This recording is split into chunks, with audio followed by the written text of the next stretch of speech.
Você sabe que o Marinha está informando que a nossa nova comissão de arbitragem, composta inclusive por estrangeiros, está orientando os nossos árbitros a não marcar faltinhas, o que aparentemente é muito bom.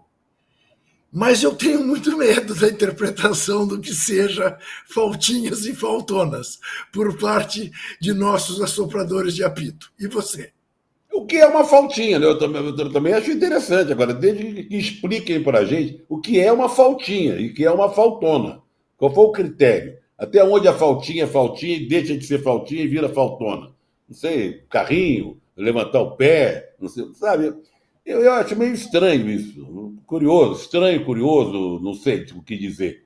Me soa como uma tentativa de resposta a tudo que vem acontecendo, tomando providência. Então, faltinha não será punido. Não sei o que quer dizer isso. O que quer dizer isso, Barrinha? Vamos lá. Então, é porque a CBF criou agora um comitê de especialistas, né, que são 3 árbitros, 2 deles já apitaram a final de Copa do Mundo, é o Néstor Pitana, que todo mundo conhece, aquele Nicola Rizzoli, né, um italiano, e o brasileiro Sandro Meirahit. Depois de toda a rodada, eles dizem a interpretação dos lances principais. Eu fui dar uma olhada em todos os pareceres que eles deram até agora, que são 8 pareceres. E todas as vezes eu vi uma tendência de não... Vou dar exemplos aqui. Sport e Vasco, que eu sei que você viu falta lá do Verratti no gol do... Eles não viram falta. Eles entendem que teve um empurrão, que o Verratti é duro com ele, o cara relata o que é o... Não é que ele não viu. Relata que ele botou a mão, atrapalhou, né? Mas ele entende que é uma jogada que faz parte da dinâmica do jogo e ele coloca a interpretação. Se fosse o contrário, teria sido marcado pênalti. Então, como não teria sido marcado pênalti, no entendimento deles, então aquilo ali não é falta. Mesma coisa, falamos já aqui da arbitragem no pênalti, aquele pênalti no Rafael Veiga, que não foi. A expulsão do zagueiro do Cruzeiro, eles entendem falta.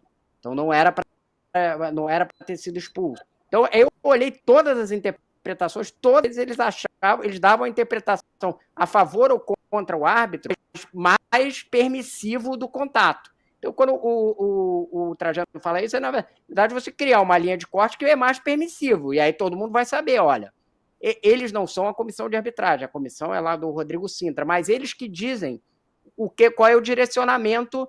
Então, no final das contas, a orientação vai ser por eles. Eles são os especialistas, digamos assim, que fazem a análise de fora. E também em mãos, né? Não viram pênalti na mão do Gerson, porque entendem ali que ele estava recolhendo a mão, que não estava bloqueando e tal. Então, me parece que, por conta desse comitê, vai se criar. Eu perguntei ali para a comissão de arbitragem, eles não quiseram me responder, mas o que eu ouvi falou assim: os pareceres são autoexplicativos. Então, a direção vai ser nesse sentido, de você aumentar o corte para você marcar. Eu não entendi em relação ao lance do Gerson. Eles não consideraram pênalti? Não consideraram pênalti. Eu também não. Pênalti, o lance do Gerson. Eles tem o texto tem lá a explicação inteira, mas diz que ele numa ação de bloqueio, vem direto de uma bola inesperada vindo do companheiro, então que bate no braço dele, que entendam que ele não está com o braço muito aberto e tal. E saindo da área, em direção contrária ao gol, você não pode marcar um pênalti desse. Poderia ir até para um jogador do Grêmio, mas eu acho que o que está ficando claro é que, claro, vai ter erros, e isso que o Trajano falou, é claro que vai ter uma subjetividade, mas a nota de corte vai ser mais alta. Para você marcar um pênalti, para você marcar uma falta, uma mão e tal, vai ter que ser uma coisa assim, olha, aqui foi mais assintoso e aí tem que marcar. Sei lá, vou dar um exemplo aqui que fora do brasileiro. A mão do Léo Pereira, que foi um pênalti claro ali no jogo contra o Ceará Córdoba. Ele bloqueia de fato a bola, né? Você vê que ele está vindo e bloqueia. Eu acho que vai ser mais nesse sentido do que... Eu acho positivo. E claro que vai ter erros, mas é melhor que tenham mais erros na nota de corte lá no alto, que o jogo corra mais do que o contrário. Mas sabe o que eu vejo? Apitem menos. Ordem para o juiz. Apitem menos. Deixa o jogo correr mais. Deixa o jogo correr mais. Ô Zé, eu agora vou fazer um exercício respiratório, que eu faço toda terça-feira. Eu sei, o Rubens já avisou.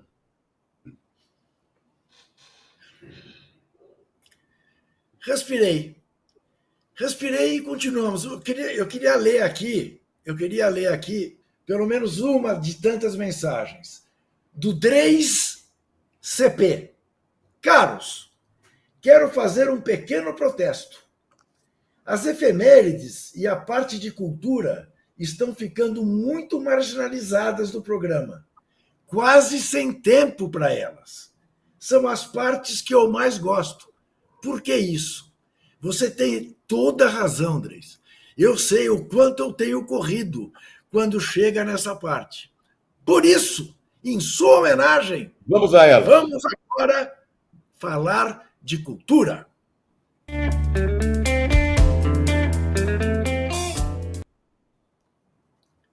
E eu quero começar dando 2 dicas. Depois ouviremos as de Zé Trajano e as do Marrinha, se dicas eles tiverem para dar. Minha primeira dica, um documentário feito pelo jornalista J.P. Godoy, da ESPN, que você vê no YouTube, cujo título é Visita Vetada. É um documentário que faz um balanço dos quase 10 anos de torcida única em clássicos em São Paulo. Torcida única não apenas em clássicos em São Paulo, porque isso inclui, por exemplo, Corinthians e Ponte Preta em Itaquera ou Ponte Preta e Corinthians em Moisés Lucarelli. Isso também agrega Guarani e Palmeiras no Brinco de Ouro ou no estádio do Palmeiras, e São Paulo e Guarani, Santos e Ponte Preta, enfim. Essas torcidas não podem se encontrar. É um documentário bastante aprofundado, bastante sério, ouvindo gente séria, o Bernardo Buarque de Holanda, que é um especialista em violência de torcida. Enfim, vale a pena ver, muito bom um documentário, Visita Vetada, de J.P. Godoy, você vê no YouTube, de grátis. E quero recomendar um livro, que é um livro angustiante, é um livro duro, mas é um livro extremamente necessário e com o qual um grupo de pessoas quer marcar um começo mais sério de campanha pela morte assistida no Brasil pela chamada eutanásia. Livro do jornalista Adriano Silva, que durante 1 ano e meio foi chefe de redação do Fantástico no Rio, com o nosso Luizinho Nascimento, O Dia em que Eva Decidiu Morrer. Uma reflexão sobre autodeterminação e direitos do fim de vida. Histórias reais, ele conta, e faz um roteiro sobre como alguém que queira recorrer à morte assistida pode fazer fora do país, na América do Sul, alguns países já em que isto é possível, né? Essa questão ficou muito quente mais recentemente quando o poeta Antônio Cícero foi para a Suíça para se submeter à morte assistida. Antônio Cícero, irmão da cantora e compositora Marina, fez com ela aquela famosa música A Gente Abre os Seus Braços e Faz um País, e que me toca bastante por ter sido testemunha dos últimos dias da minha irmã, 2 anos atrás. E por mais que pedisse aos médicos que aumentasse a sedação, eles diziam que o protocolo brasileiro não permitia e que ela não estava sentindo dor. Mas ela estava com uma dor psicológica tamanha que nas poucas vezes em que ela abria os olhos, ela virava-se para mim e dizia: Juca, mas eu não posso nem morrer em paz, nem morrer em paz se pode mais, pedindo para morrer. Então, essa é uma conversa que o Brasil precisa ter, que os legisladores brasileiros precisam ter, sobre a morte assistida, sobre a eutanásia. Zé Trajano, alguma dica? Não, eu quero mandar um abraço aqui e louvar a recuperação. Você faz parte também do grupo, para o nosso Tony Belotto, né? Boa. Né? Que fez a cirurgia do pâncreas, está se recuperando, já está no quarto. Então, há uma corrente de amigos e admiradores desejando pronto restabelecimento, saúde, grande força para ele. Você é uma pessoa especial, Zé Trajano. Não sei até que ponto você tem isso claro, porque eu ia falar da Renata Falzoni, esqueci, você falou. Eu ia mandar um beijo para o Tony Belotto, você está mandando o nosso abraço. Marrinha, alguma dica cultural? Vou dar uma dica aqui que tem a ver com o que você falou. Quem quiser, assista um filme, lembrei aqui, As Invasões Bárbaras, que é o filme canadense, que é sobre uma eutanásia, sensacional esse filme. O filme ele chama Os Amigos para Morrer, é um filme lindíssimo. E aí ele é um professor, né? Agora eu não lembro exatamente a profissão dele, né? Mas aí vão todos os amigos. E é muito bonito, porque vai contando como os amigos vão aceitando, né, a perda dele. No final, todo mundo fala assim, tá todo mundo resolvido. Quando ele vai, de fato, ele tá pronto para ir e as pessoas não estão prontas para dizer tchau para ele. As conversas, os diálogos são muito bons, enfim. Na beira de um lago, né? No final, na beira de um lago. Exatamente, eles vão ali para uma casa, para todos eles, os amigos e a família, se despedir dele. É muito bonito, As Invasões Bárbaras. Eu não vou lembrar os nomes, mas recentemente um filme do Almodóvar trata disso, né? De duas amigas que viajam, uma delas, né? E tem aquele filme espanhol também, né? Que é um filme sobre um caso real, né? Do cara que ficou 40 e tantos anos pedindo para que a legislação espanhola permitisse que ele morresse. Ele é tetraplégico, inteligentíssimo, né? Numa cama de hospital. Esse é um tema, infelizmente, que infelizmente não é tratado no Brasil e precisa ser tratado. Vamos agora botar o olho nos tipos.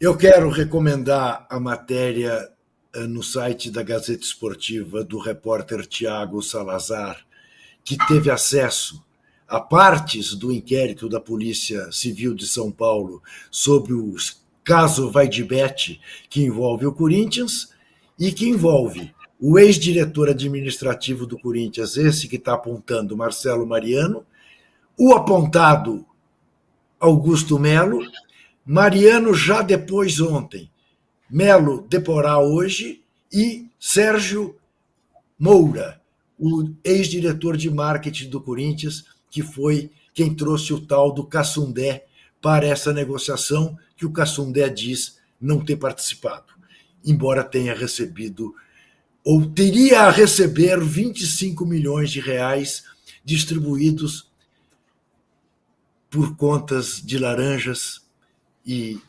essa é a novidade que o Tiago Salazar aponta, que o inquérito, que está ouvindo os três como investigados e não como testemunhas, como já se sabia, textualmente diz que há elementos para indiciar os três como, enfim, gente que deverá ser julgada e mais investigada até o fim desta investigação, que deve apresentar seus resultados no máximo até o começo de maio.